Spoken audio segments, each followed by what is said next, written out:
आइए दोस्तों, जैसा कि आप जानते हैं कि ज्यादातर लोगों को प्रॉब्लम होती है संख्या को पहचानने में। वास्तविक संख्या कौन सी है, प्राकृतिक संख्या कौन सी है। तो हम इस वीडियो में डिस्कस करेंगे कि ये सारी संख्या कौन सी होती है। आप लोगों को बिल्कुल एकदम अच्छे से समझ में आ जाएगा। जरा देखना कैसे। देखो, सबसे पहले हम सीखते हैं प्राकृतिक संख्या। कौन सी संख्या? प्राकृतिक संख्या। अब प्राकृतिक संख्या होती कौन सी है? देखो, हम गिनती जब सिखाते हैं किसी को तो कहाँ से सिखाते हैं? क्या हम जीरो से सिखाते हैं? नहीं। कहाँ से सिखाते हैं? 1 2 3 4 5 6 ऐसे ही तो सिखाते हैं। क्या जीरो से सिखाते हैं? नहीं। तो जहां से हम गिनती सिखाना शुरू करते हैं उन सारी संख्याओं को आप ले लो, वो सारी की सारी संख्या प्राकृतिक संख्या होती हैं। कौन कौन सी? जरा देखना कहाँ से गिनती सिखाते हैं। 1 2 3 4 5 और आगे जितनी भी होंगी उतनी, यहीं से तो हम गिनती सिखाना स्टार्ट करते हैं।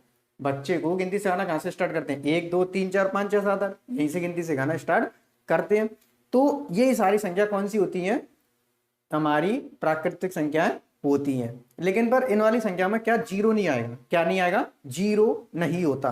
क्यों नहीं होता? क्योंकि मैंने बताई थी बच्चों को, जहां से हम गिनती सिखाना स्टार्ट करते हैं वो सारी संख्या हमारी प्राकृतिक संख्या होती है। 1 2 3 4 5 6, जीरो को हटा दो, बस जितनी संख्या बचे वो सारे प्राकृतिक संख्या। ठीक है। अब ये बताओ, क्या प्राकृतिक संख्या पूरी संख्या है? मतलब कि प्राकृतिक संख्या जो है क्या वो पूर्ण है? पूर्ण का मतलब होता है पूरी संख्याओं का होना। क्या वो पूरी संख्या है? नहीं है। क्यों नहीं है? क्योंकि प्राकृतिक संख्या में जरा आप देखना, जीरो आया है कोई? जीरो नहीं है। बाकी की 1 2 3 4 5 6 7 8 9 10 जितनी भी होंगी आगे उतनी है, लेकिन पर क्या इसमें जीरो है? नहीं है। तो पूर्ण संख्या कौन सी होगी? तब उसमें जीरो भी आ जाएगा। तो पूर्ण संख्या कौन सी हो जाएंगी? पूर्ण संख्या देखो कौन सी हो जाएंगी जिसमें जीरो भी आ जाएगा। तो 1 2 3 0 1 2 3 4 5 6 जितनी भी होंगी आगे उतनी। समझ में आई कि नहीं आई? पूर्ण संख्या कौन सी होगी? प्राकृतिक संख्या में अगर जीरो और जुड़ जाए तो सारी जो संख्या जो बनेंगी वो पूर्ण संख्या हो जाएंगी। इतनी बात आई समझ में? अब देखना, अब पूर्णांक क्या होता है? क्या बात आई? अब पूर्णांक, हमने दो संख्या सीख ली, प्राकृतिक और पूर्ण संख्या। अब क्या सीखेंगे? पूर्णांक। पूर्णांक देखना क्या चीज होती है। पूर्ण संख्याएं और उनकी ऋणात्मक संख्याओं को मिलाकर जो संख्याओं का समूह बनता है उसे हम पूर्णांक कहते हैं। दोबारा सुनो, पूर्ण संख्या तथा उसकी ऋणात्मक संख्याओं को मिलाकर संख्याओं का जो समूह बनता है उसे हम पूर्णांक कहते हैं। अब आप लोग बोलोगे कैसे? जरा देखना, हमारे पास ये पूर्ण संख्या है। पूर्ण संख्या है कि नहीं है? अभी देखो, क्या ये पूर्ण संख्या जो है क्या ये ऋणात्मक है? ऋणात्मक का मतलब होता है माइनस की और धनात्मक का मतलब होता है प्लस की। ठीक है। ऋणात्मक मतलब माइनस और धनात्मक मतलब प्लस। अब आप बताओ, क्या इनमें कोई सी ऋणात्मक संख्या है पूर्ण संख्याओं में? ये हमारे पास पूर्ण संख्या है। क्या इसमें कोई सी ऋणात्मक संख्या दिख रही है? नहीं है। तो अगर हम क्या करें, पूर्ण संख्या को ले लें और इसकी ऋणात्मक संख्याओं को ले लें, मतलब कि देखो वन किसका है? प्लस का है। इसकी ऋणात्मक ले लो मतलब कि माइनस की, तो माइनस के वन को वन ले लो और ये तो वन है ही है। तो इन सबको मिक्स करके जो संख्या जो बनेगी वो कौन सी होंगी? पूर्णांक होंगी। समझ में आया कि नहीं आया? पूर्ण संख्या तो यही है, इनकी ऋणात्मक और संख्या मिला दो तो ये संख्याओं का जो समूह जो बनेगा वो हमारा पूर्णांक कहलाएगा। जैसे ही अभी देखो, ये जो प्लस की जो संख्याएं हैं वो हमारी कौन सी होंगी? धनात्मक पूर्णांक होंगी।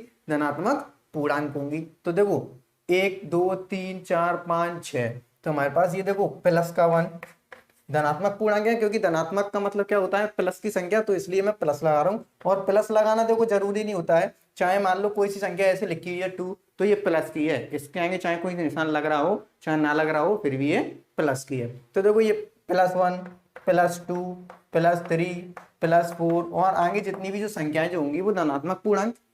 यहां तक बात आई। अब ऋणात्मक पूर्णांक कौन सी होंगी? सिर्फ माइनस के निशान जोड़ दो, -1 -2 -3 -4 आगे जितनी भी होंगी वो सारी ऋणात्मक पूर्णांक।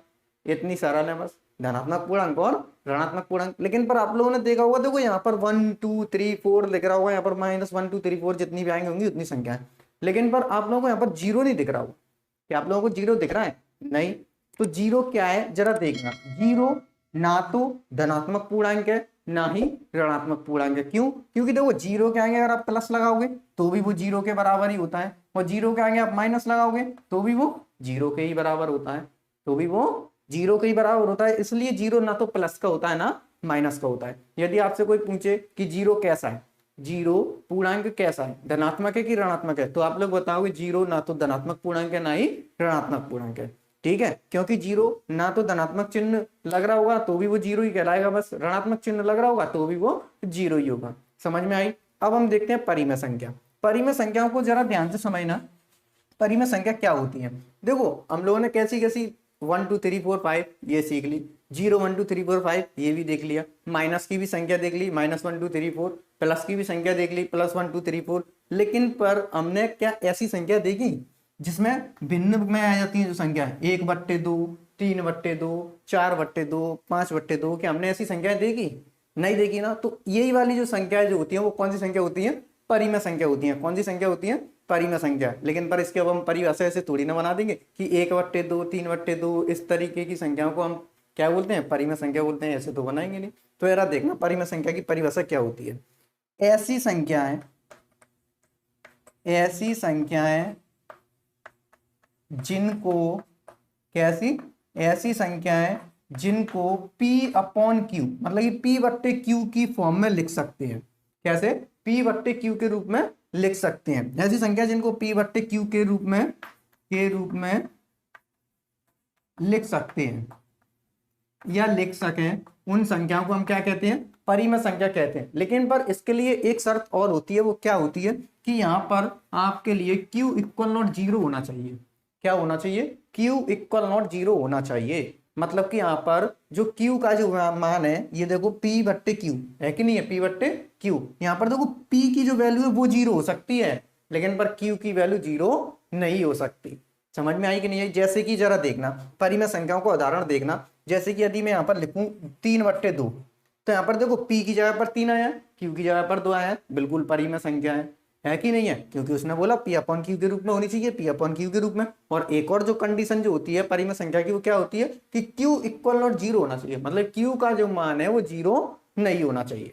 यहाँ तक बात आई समझ में? तो देखो क्या ये Q का मान 0 है? नहीं है। 2 है ना, तो 2 है तो 100% परिमेय संख्या है। समझ में आया? अच्छा, अब मैंने ऐसे लिख दिया ये 3/0 तो ये परिमेय संख्या नहीं है। क्यों नहीं है? क्योंकि उसने कंडीशन बताई थी कि P/Q के रूप में होना चाहिए और Q = 0 नहीं होना चाहिए। समझ में आई कि नहीं आई? Q का जो मान है वो 0 नहीं होना चाहिए। तो देखो यहाँ पर लेकिन पर Q का मान कितना हो गया? 0 हो गया। और P का मान कितना है? 3 है। तो ये परिमेय संख्या नहीं होगी, ये परिमेय संख्या नहीं होगी। अच्छा, यदि ऐसे आ जाए कैसे कि 0/3 या 0/5 तो ये जो है ये परिमेय संख्या है। क्यों? क्योंकि उसने ये तो बोला नहीं है कि P की वैल्यू 0 नहीं होनी चाहिए। परिभाषा हमसे ये बोलती है कि Q की वैल्यू 0 नहीं होनी चाहिए। बेशक P की वैल्यू 0 हो या ना हो उससे कोई फर्क नहीं पड़ता। समझ में आई? ऐसी संख्या कौन सी संख्या होंगी? परिमेय संख्या होंगी। जिसके नीचे यदि 0 लग गया तो परिमेय संख्या नहीं होगी। अभी हम आगे देखेंगे कि वो कौन सी संख्या होगी। ठीक है। अब परिमेय जो संख्या जो होती है वो देखो ऐसे, यदि हम परिमेय संख्याओं की दशमलव संख्या निकालें, कौन सी? यदि हम परिमेय जो संख्या होती है यदि हम उसका दशमलव प्रसार करें, जैसे कि जरा देखना मेरे पास 3/2 है। ठीक है, 3/2 है। क्या मैं इसको दशमलव में नहीं लिख सकता? लिख सकता हूं ना। कैसे? 2 का यदि मैं 3 में भाग दूंगा तो आंसर देखो कितना आएगा। 2 का यदि हम 3 में भाग देंगे तो 2 × 2 कितना बचेगा? 1 0 पॉइंट आएगा, 2 पंजे 10। इसका आंसर कितना है? 1.5 आया। कितना है? 1.5 आया। अब देखो ये दशमलव लग गया कि नहीं लग गया? लग गया ना। मतलब कि हम परिमेय संख्या को दशमलव के रूप में भी लिख सकते हैं। अब परिमेय संख्याओं को देखना, परिमेय संख्या भी बट जाती है। एक होती है शांत, एक होती है अनवसानी आवृत्ति। अब आप लोग बोलोगे ये कैसी संख्या आ गई?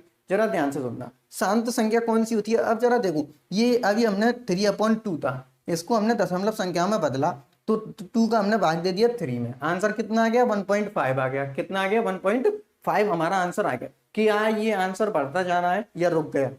रुक गया ना। 1.5 यहीं पर रुक गया। अब जैसे कि आपके लिए मैं एक उदाहरण दूं, कौन सा? 10/3। देखो परिमेय संख्या है कि नहीं है?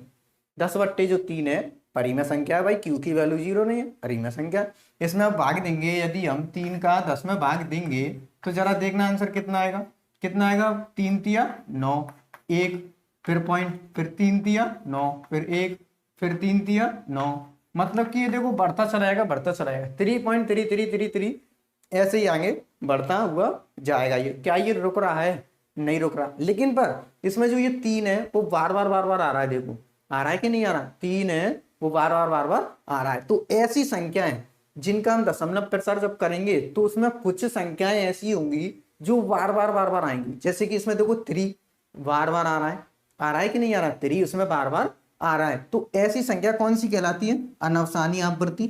ऐसी संख्या कौन सी कहलाती है? अनवसानी आवृत्ति। अनवसानी का आवृत्ति का मतलब क्या होता है कि कोई सी ऐसी संख्या होगी जो बार बार आ रही होगी, कोई सी ऐसी संख्या होगी जो बार बार आ रही होगी। जैसे कि इस वाले में हमने करके देखा भाग में, इस वाले में देखो क्या आ रहा था, इसका आंसर आ रहा था 3.3333 आ रहा था कि नहीं आ रहा था। तो अब अनफसानी आवृत्ति का मतलब क्या होता है, ऐसी संख्याएं जिनमें कोई सी कुछ संख्याएं ऐसी होंगी जो बार बार रिपीट मार रही होंगी। तो जैसे कि देखो इसमें 3 बार बार रिपीट कर रहा था, आ रहा था कि नहीं आ रहा था। जब 3 बार बार रिपीट हो रहा था तो हम क्या करेंगे, देखो इसको हम ऐसे भी लिख देते हैं 3.3 के ऊपर डैश, 3 के ऊपर डैश। जो संख्याएं बार बार आती हैं उसके ऊपर हम डैश लगाते हैं, केवल उसी के ऊपर जो संख्या बार बार आ रही हो। इसमें देखो 3 आ रहा था ना, पॉइंट के बाद 3 तो हम इसी के ऊपर डैश लगाएंगे। अगर मान लो बाई चांस आप लोगों ने एक भाग दिया और उसमें ये 3.1 2.31 31 फिर ऐसी 31 आती जाए,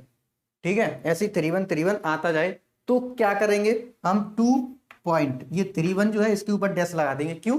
क्योंकि 31 ही तो आ रहा था बार बार, तो हमने उसी के ऊपर डैश लगा दिया। तो ऐसी संख्याएं अनफसानी आवृत्ति वाली कहलाती हैं। और शांत संख्याएं कौन सी होती हैं, जिनका दशमलव प्रसार रुक जाए। जैसे कि देखो इसका दशमलव प्रसार रुक गया था ना, तो इसका दशमलव प्रसार रुक गया था 1.5 यहीं पर ही रुक गया था, लेकिन पर इसका दशमलव प्रसार बढ़ता जा रहा था। समझ में आई शांत और अनफसानी आवृत्ति वाली संख्या।